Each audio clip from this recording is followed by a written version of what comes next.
Good day, everybody. Good day, everyone. I apologize for the do-rag. Whenever I'm wearing a do-rag, let's just say that is when I didn't expect and I didn't plan to make a video. Once again, when I'm wearing the do-rag, that signifies that I didn't expect or I didn't plan to make a video. So I was talking with one of my subscribers hit me up. Shout out to Thomas Dinkins. Had to shout my boy out. I was talking with him earlier today, and he was just telling me, hey, yo, I like the stuff that you have going on. I like to hop on. I have a lot to say, especially about this W25 list. I was like, bro, let's set it up. Boom, boom, boom. You know, when are you free? He told me, I should be free tonight, but I'll let you know. I was like, all right, bet. I'll let you know after the dream game. Mistake number one. Why was I planning to watch the dream game tonight? All right, let me stop. I'm not going to get too disrespectful. Tonight. I promise I'll try not to. I already have a 19-minute video out on the Atlanta Dream a couple months ago. A bunch has happened since that video came out, and I didn't make another one because why pile on? I already said what I said. What I said stood, and even just leaving it up stood the test of time and made the message even greater. But this one right here, like I said, I'm wearing the do-rag because I didn't expect to make a video tonight. So follow along with me. So this one right here, I'm watching the game. And, I'm already kind of planning, for the draft and who could be who and who could fit in and everything like that. And also keeping track of the Kennedy situation because it looks like Kennedy's not going to play for the rest of the season. That was something that I heard, some rumblings from some people who knew some people back home in Atlanta a couple of weeks ago that Kennedy more than likely wasn't going to play for the rest of the season. I already heard that. All right. So those were the rumors I heard a few weeks ago. Now with about a couple games left in the season, it's all but set. Kennedy's done for the season. She's not coming back, y'all. So, okay, she didn't show up for picture day either today. So that's what that is, all right? Your number 4 pick from last year's draft, the leading scorer on your team last season, or one of the leading scorers on your team last season, and the future face of your franchise, or should be, you took another guard for some reason this year. But, maybe they could work together because this guard's more defensive-oriented and this guard is more offensive-oriented. Okay, they come together, make a great backcourt for the future. You got Tiffany Hayes coming back. You lost Menage Laney, but like I said, you get Tiffany Hayes coming back. It is what it is. We shall see what the heck is going on. And you got Cheyenne Parker in the picture. And then you added Odyssey Sims, another great scorer. So, yeah, you got the guard problem. But, hey, I mean, too many good players. Is that a problem? So, anyways, we come back to tonight. Cheyenne Parker's out, with her baby. They signed Candace Dupree late in the season. Candace Dupree, shout out to the vet. Salute to the vet. Shout out to my boy Gerald. Gerald just told me, ironically, he just commented, Candace Dupree might have a case of making the top 25. And I was like, let me respond to you now, Gerald, instead of responding in word form. That is a very interesting point because Sue Bird, one of her strongest cases in the GOAT conversation, and I don't even have Sue Bird in my GOAT conversation, to be honest, because she's never truly been the undeniable number one on a championship contender. She was on that first championship string. She was with Lauren Jackson. Second championship string of things, she was alongside Breanna Stewart. So, she was never the undeniable number one clear out. There never was that with Sue Bird. So, all due respect to her, great player, hits lots of clutch shots, great playmaker, everything like that. But the one thing they say about Sue is her longevity in the league. Her longevity of how long she's been a starter, a key contributor, just a solid WNBA point guard for her entire career. That is what puts her in the GOAT conversation because that's an impressive feat. So when you look at Candace Dupree started around the mid-2000s, and the fact that she's still in the league, still contributing, still a decent player for the Dream, Mid-range game, good. She knows her spots as a 4 at this point of her career. Solid player still in 2021. Okay, I can see that. Won some with Phoenix. Just had a great career going around and stuff like that. So yes, I get it. I understand it. Candace Supreme makes a good point. Anyways, going back to the game tonight. So the game is on tonight. Shout out Autumn Johnson. Autumn is calling the game from the sideline. Shout out to Autumn. That's my guy. K-State. Oh, skaka! I don't know. Oh, wait. Shout out to the Owls and KSU over there. So Autumn's calling the game on the sideline. I'm watching the game. I'm tuned in. But I'm really thinking about the draft because it's the end of the season. It's only a couple games left. Things are pointless. You guys are already eliminated. You guys are already the worst team in the W. Okay, the Indiana Fever exists. Y'all one of the 2 worst teams in the W. It is what it is. Kennedy Carter is nowhere to be seen right now.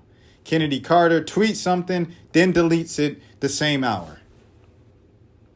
I don't know what is going on because the management won't speak. The coaches won't speak. The players won't speak. The teammates won't speak. Everybody just keeps sending subliminals. Subliminal. What is going on? We don't know. We don't know what's going on because everybody's just giving us subliminals. Either address it or I don't know. Do something with it. But you can't just act like Kennedy Carter doesn't exist. She should have won the Rookie of the Year last year. She didn't win it because she got hurt for like 2 weeks. So they gave it to Crystal Dangerfield. All due respect to Crystal Dangerfield and all the Huskies. She should have been the future face of your franchise. She's someone who plays exciting. I'm talking to Jason Terry. Go to the Jason Terry interview on my page. Look it up right now. Jason Terry interview. Jason Terry.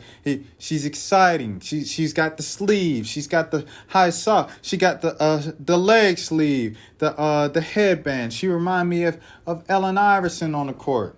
She plays with flair, with swag. She does a little walk. She does the pass. Hee! She scores. She's quick. She's fast. She can get to the lane. She has that swagger about her in a flashy city like Atlanta. This is a city that to this day thinks that Michael Vick should still be the starting quarterback of the Atlanta Falcons at age 41. Let it go. Let it go. Elsa, let it go.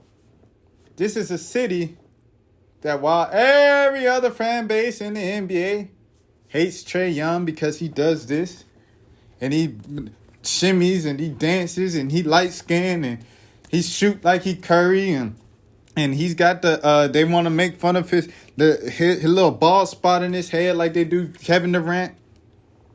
This is a city that loves Trae Young because he's got the flash. So, in a city that loves flash and you have a talented young flashy player in your city that's looking for the next face of the franchise. Angel McCoughtry, the queen of Atlanta basketball, WNBA 25 going back to that list, is gone. Who's the next face? Well, we got this fancy player who wears a headband and the leg sleeve and got the swagger, everything like that. Kennedy Carter can put up 18 points a game as a rookie. We don't hear anything from Kennedy Carter. Kennedy who? Come on now. They done hired a new president. Shout out to the new president who they hired. I want to do what makes the fans happy. Well, bring Kennedy Carter back. Yeah, acknowledge that Kennedy Carter exists at least. Thomas just hit me back. We gonna do what we gonna do. I'm gonna get to you, Tom. And so I'm just all right. So we don't acknowledge who Kennedy Carter is. All right. Anyways, we playing the game. Like I say, I'm thinking about the future. I'm thinking about the draft. Who the Dream can get. So while I'm watching it, the Dream are up by 14 points. They're going against the Phoenix Mercury. They're not playing DT. They're not playing BG. They already clinched their spot. They are already on the playoffs. They're only playing Sky just a little bit just to keep her fresh. And she's on a roll. They're looking for 10 wins in a row here. Bria Hartley just came back from the ACL injury. I believe it was ACL. If it wasn't ACL, I apologize, Bria Hartley. They're trying to get everybody else reps and some minutes before the postseason. So that's what happens. 14-point lead. My boy Chris Williamson texts me. Dream might win this one. I said, Chris, you must be new here. I said, Chris, you must be new here. I said, Chris, you must be ... new here. So then comes the fourth quarter. It's a 1-point game. I said, Chris, look, what I told you. He said it's back up to 8 now. It's 2.5 minutes left. I'm like, okay. I just sit back and watch the game. Somehow, some way, the Atlanta Dream found a way to blow an 8-point lead, a double-digit lead in the first half, and an 8-point lead with 2.5 minutes to go to lose this game. They fouled 3-point shooters twice in the final minute. The first time the refs gave him a break, gave him only 2 shots, Second time, they didn't give him a break. Shea Petty went to the line for all 3 shots. Dream get the ball back after Phoenix takes a 1-point lead. Gets up a last shot, no good. Courtney Williams leads the team with 14 rebounds. Courtney Williams is a guard. 41 seconds left. Dream trying to ice the game. They're up by 3. Courtney Williams pulls up. No good. Your center is running back. Your center is running back on defense. Elizabeth Williams is halfway down the floor on defense. She's giving up on play. Your guard, Courtney Williams, follows up her jump shot, and she gets her own rebound. She had 14 rebounds tonight. Salute to Courtney Williams. Salute to Courtney Williams. There's a few things you can say about Courtney Williams. You know, like she has so much confidence in herself and she shoots a lot, etc., etc. At the end of the day, she hustles and she cares. Now, she might be the reason why Kennedy isn't out there, and one player shouldn't be the reason why the future of the franchise shouldn't be out there. That's a whole nother thing. But still, Courtney Williams, you give credit when credit is due. That was great hustle. I love her heart. I love the way she plays at the end of the games, and I love the way she plays, period, with all of her confidence, because that's what got her to the point where she's at today. Salute to Courtney Williams. I'm a fan. I'm a fan of Kennedy now. I think Kennedy should be the face of Atlanta basketball. However, I'm a fan of the passion that Courtney Williams plays with. I still think Kennedy Carter needs to be the face of the franchise in the future. Anyways, so she follows up her own rebound because Elizabeth Williams, your center, is running back on defense. She done gave up. A couple plays later, she done ran into Shea Petty for 3. When Shea Petty already got ran into by Blake Dietrich with about a minute left. And then they gave him the 2 points. Why are y'all fouling foul shooters in these situations? This is basketball 101. And nobody's perfect. That's cool. That's cool. I'm sorry. I won't be too hard on you, Liz. I won't be too hard on you, E. But there is no excuse for you guys losing that game. There's no excuse for you guys losing that game. It is the worst loss that I have seen this year. And it reminded me of another Atlanta team, the Atlanta Falcons, when Todd Gurley fell into the end zone with a whole minute left. The Detroit Lions celebrated it because the Detroit Lions got the ball back and they drove right down the field to win the game. Atlanta literally lost the game from scoring. It was something they're like, dude, the Falcons are finding new ways to lose the game. That's what happened probably about, 15, 20, 30 minutes south of the Mercedes-Benz Stadium in downtown Atlanta in College Park with the Atlanta Dream. The Atlanta Dream are just finding new ways to lose. What the heck? Only in Atlanta. And one of the things that frustrated me the most at the end of the game, shout out to Tabitha Turner Wilkins. I am so proud of you. I watched your career from afar, from watching those Dream games back when it was Bob and LaChina calling the games on Fox Sports South. Way back when, the Angel McCautry days. I remember those days. And then the days where the Dream were playing in Georgia Tech McCamish Pavilion. I remember those days. I am so proud of you and how far you've come in your career since then. However, when the game ended, Tabitha comes on the mic and says, some more stuff to build on if you're the Atlanta Dream tonight. Good performance, good effort. They just couldn't finish it.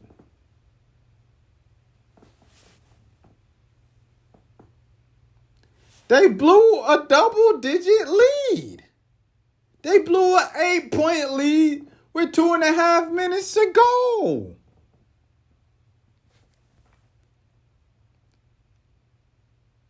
They won the last game in Dallas. They split the Dallas thing by the grace of God.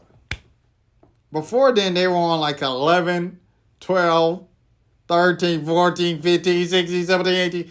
Losing streak. This is the next game after the first game they won in about 20 games.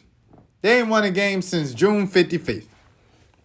They ain't won a game since June 5th or something like that. They ain't won a game since Kennedy Carter been suspended. This is your first game since then. First game since your first one since then. You had a double-digit lead, an 8-point lead with 2.5 minutes left. No Diana Taurasi, no Brittany Griner. You got Shea Petty, the backup of the backup of the backup. All due respect. Kia Nurse, Megan Walker. Sophie Cunningham. And you got your A-listers out there. Tiffany Hayes is playing. Courtney Williams is playing. Elizabeth Williams, Monique Billings, who's playing amazing after the break, by the way. They're all playing. How? And how is that something to build on? None of this is good. And I understand how it goes with some companies. You know why? A little secret. I'm in the industry. I know how it goes. I know the game they want people to play and where they play certain people. Stephen A. at ESPN First Take. Get Max out of here. Get Max out of here. Yeah, they finally got Max out of there. Because he said he doesn't play the character the right way. This show isn't about sports. This show is about entertainment. Give me Michael Irvin on Mondays. Give me so-and-so this week. Give me some Michael Irvin come in. It goes viral. People eat it up. Every company plays games within the industry. That's what they do. People play different roles and different companies place people to be different things. Don't tell me there's something to build on when the team... That's not what the fans want to hear. The fans are mad. They watch the game. They're not stupid. You're insulting the basketball intelligence of your fans when you say that. I'm going to hop off you, Tabitha. We respect black women. We love black women. We support black women on this channel. Salute to Autumn Johnson. Once again, black excellence. She interviewed the mayor Keisha Lance Bottoms during the game. That was a great interview, by the way, Autumn. Great job on the sideline, Autumn. You have improved so much since I first started following your work, Autumn.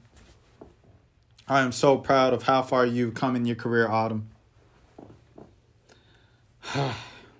It's just kind of crazy. It's just kind of crazy to see what is going on. And I really had no type of direction. Anyways, what I want to say, I want to get this out, put this out in the air. I've been saying this for kind of like through text messages to my friends, through memes and stuff like that. I want Shakira Austin on the Dream. But here's the thing. I don't want Shakira Austin to go to the Dream and the management and the organization is still a mess. Because why would you do that, Sacramento Kings? Why would you do that if the organization and franchise is still a mess, Sacramento Kings? Shakira Austin is someone who left Maryland because, she didn't, reveal the whole thing, but kind of through some tweets and her social media posts, she pretty much kind of hinted that it just wasn't best for her mental. It was just some things off. She didn't really get along with maybe some of the coaches, Brenda Freeze and them. I don't know. I'm kind of putting together some of the tweets and stuff that I remember that she posted around that time, around that era, et cetera, et cetera. I don't think it's best for someone like that who's already dealt with something like that on the collegiate level to enter a similar kind of out of whack situation on a professional ranks. I don't think that's the best move for Shakira. I don't think that's putting Shakira in the best position to succeed. And here's the thing, my boy Keem, shout out my boy Keem. He was texting me about this loss and the blown loss, and he said they're playing for the lottery balls. I'm thinking, it's not even anybody, no game changers in this draft. I think Shakira Austin would be a great fit, and that's what you need, plug and play. You can get Shakira Austin in any of the top 5 picks. You don't need the number 1 pick for Shakira Austin. Anyways, Ryan Howard. Is it a game changer? Is it a Is it a Stewie? Is it a Elena Deldon? Is it a Candace Parker? I don't think so. Great player, though. Ashley over there at Iowa State. Great player. Great season last year. Averaged over 25 points, 8 and 5, whatever the heck she averaged. Great player. Is she a Elena Deldon, Candace Parker, Breanna Stewart? I don't think so.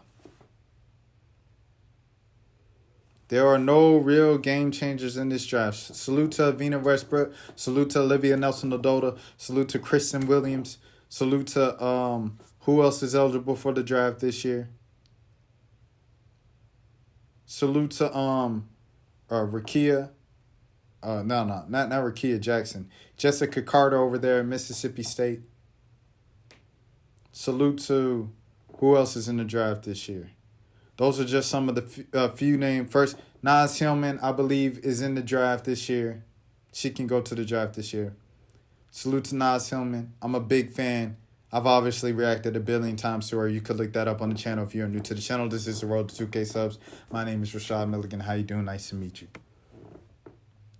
I don't think those are game-changing players the way that, you look at these. We're talking about the WNBA GOATs right now.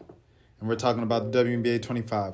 You're not going to get that every single year in the draft. That just is what it is. That's no knocks to the kids. These are going to be good players, great players, hopefully better than this draft class. That's a whole nother video about what the 2021 draft class has been so far, which has been underwhelming. That's a spoiler alert for what the video is going to say. But I don't think there's any all-time great players in this class. And you don't get that in most drafts, in any sport, in any league. That just is what it is. There's a reason why they're all-time greats and, special people like that. But anyways, that's all I got. I really had no direction or anything with this, obviously, with this video. It was just something I didn't want to blow up my friend's phone. And like I said, I didn't plan on making this video, hence the do-rag, so I hopped in front of the camera and started venting. Thomas, I'm about to hit you up. This video is proof that I wasn't blowing you off. I was recording this video. Until next time.